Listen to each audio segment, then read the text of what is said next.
That is a braised lamb shank that's been cooking all day.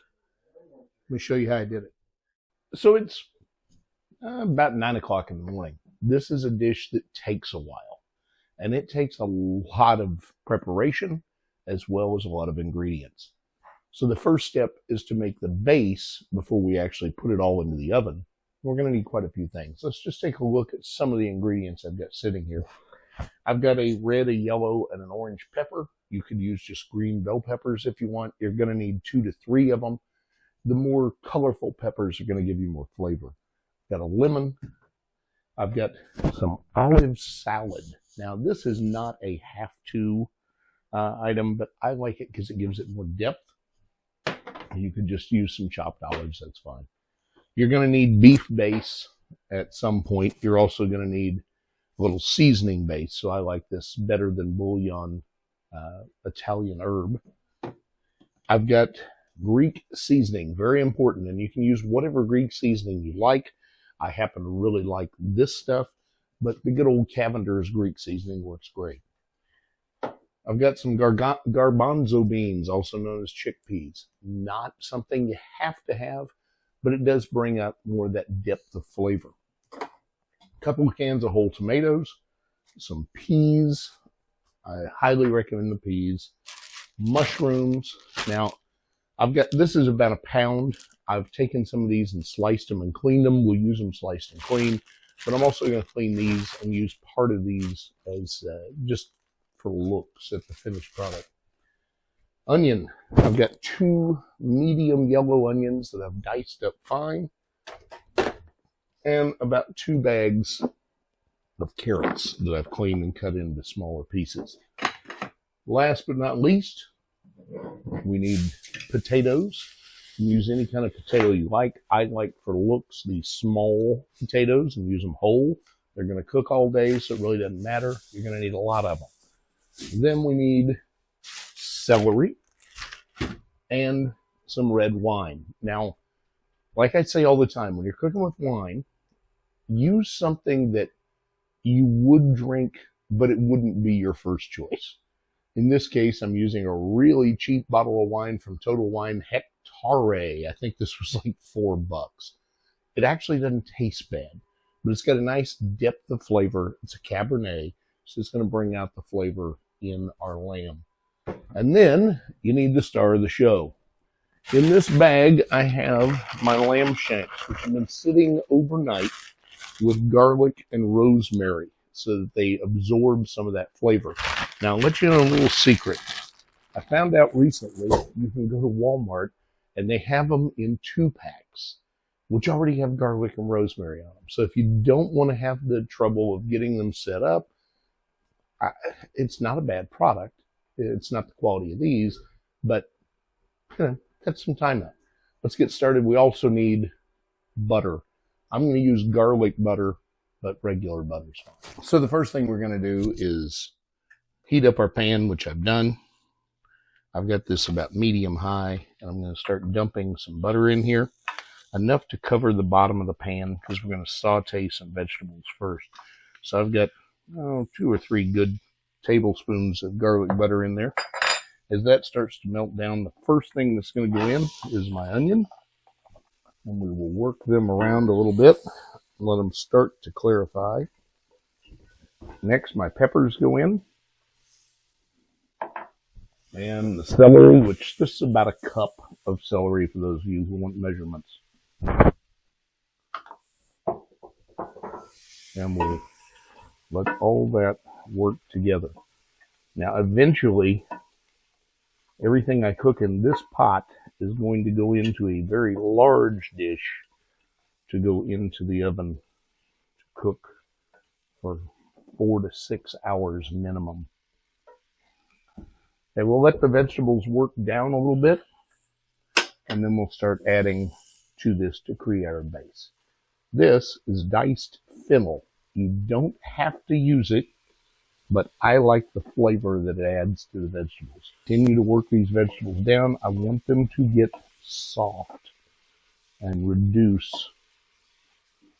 to about 1/3 of their original volume before I do anything else to this. So after about 5 or 6 minutes, you can see this is greatly reduced. So what I'm going to do now is add some seasoning.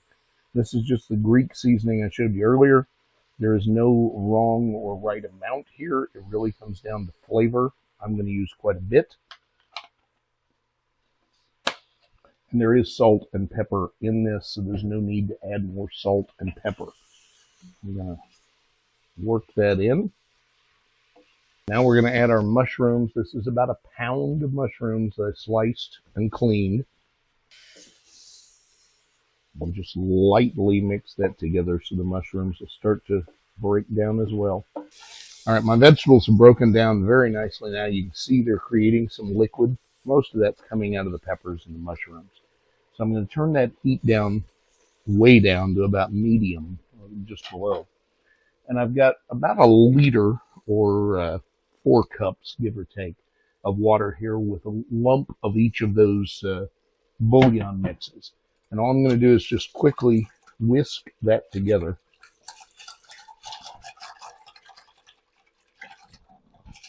It doesn't have to be perfect because it's going to emulsify while it cooks in its own juices anyway.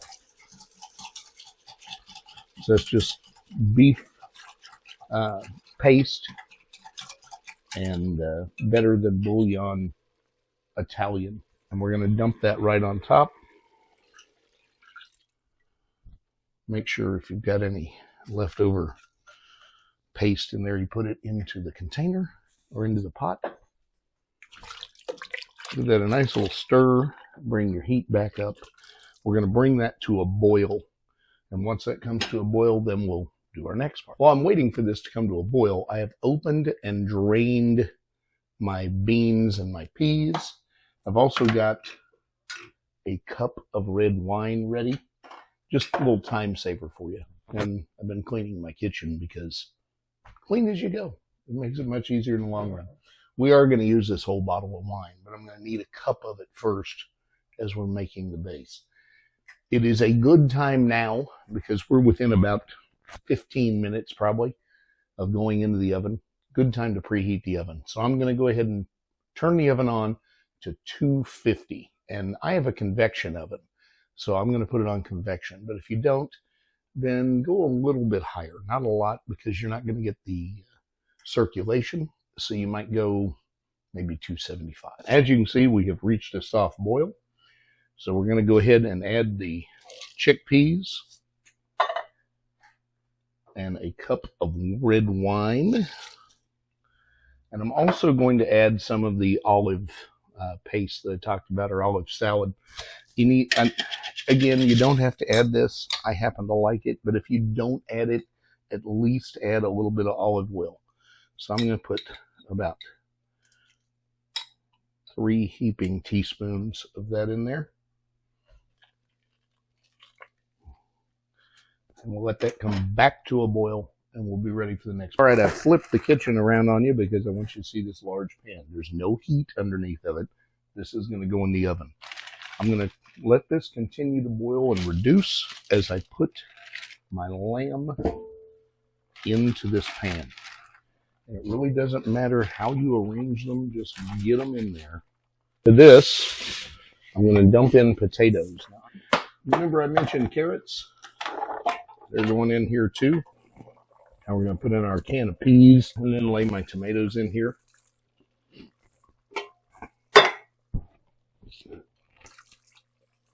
Now I'm going to crush those tomatoes down, but not by a lot. I'm actually just going to use kitchen shears and just cut them. All right, now's the tricky part. We're going to take the heat off of this. The oven is up to temp.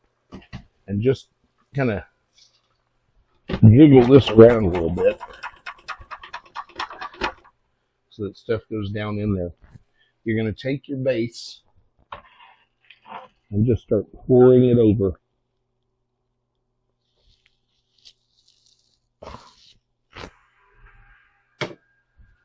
And then just kind of move it around and let it sink down in there. There's plenty of liquid. This whole thing is going to go in the oven. Now I'm going to cover it for at least the first couple hours. But about every hour or two, at least every hour, honestly, you're going to open it up and check to see how your liquid level looks. Because if the liquid level is getting too low, ta-da! I'm going to put a little bit of it here now. But you're also going to add water when you do that when it's cooking, because you don't want the wine to take over the flavor. So let's put a cover on this. And put it in the oven, and we'll check it in about an hour, which right now it's 9:40. It's been just over an hour. It's actually 10:48. And yes, wardrobe change.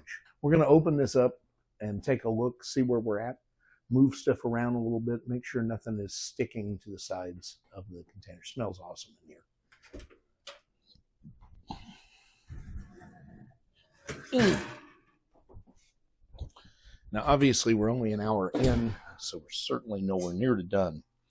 But what we want to do is open this up and just make sure that we've got a good consistency. Nothing's getting dried out on top. And just kind of move stuff around a little bit. Well, we're at the 3-hour mark, and this is a pot of clam chowder I just finished making because I had all the stuff sitting on the counter and figured it's perfect weather, why not?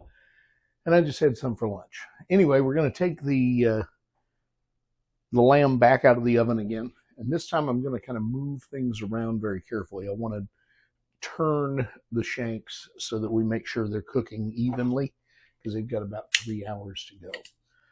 All right.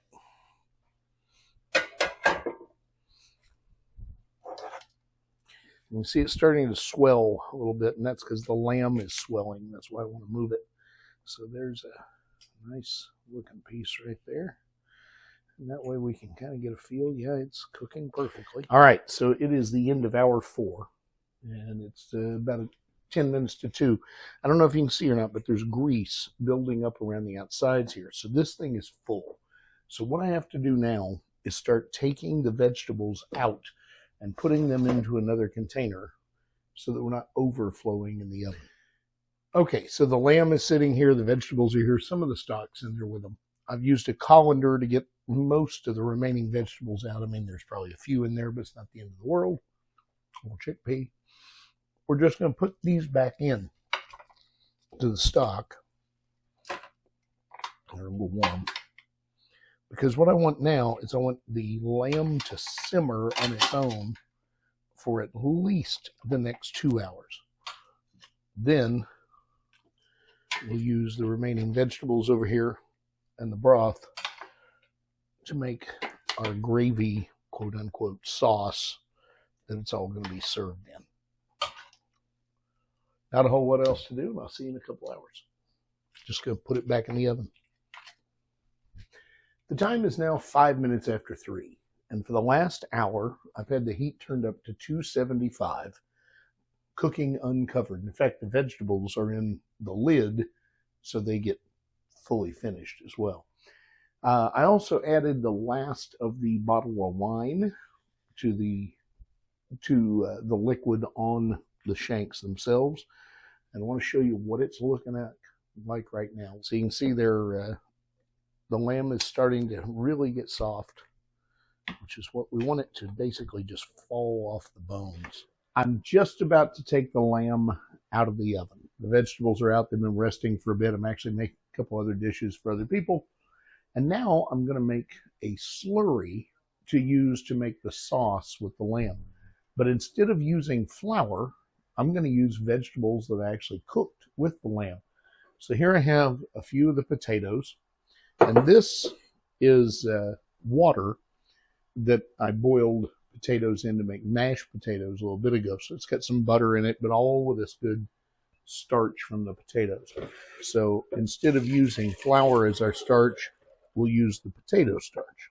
I'm just going to pour that in the blender and add some of these potatoes and a carrot and make a vegetable-based slurry so that it doesn't change the flavor overall of the sauce, but still keeps that consistency that I want. We're just going to run this in the blender and then we'll mix it into the standing sauce the clam is currently cooking. All right, it's that time. We're going to take this out of the oven. I've made my slurry. I'm going to mix it together and get it finished up and ready to serve. All right, that is absolutely gorgeous. They are perfectly done. The meat is falling off. In fact, I don't want to grab one of these without wanting to serve it because they want to fall apart. So we'll go ahead and make get our slurry in here so that finishes up, and this will be ready to serve. That is the finished product, and I've got people sitting behind me waiting to eat. Michael's already inhaled a bowl of clam chowder and a salad, and he'll probably eat 3 of these. So I need to get them dished up. So until next time, eat fabulous. Remember to like, share, and subscribe, and shoot me a line if you have questions. Bill at KansasFlamingoChef.com.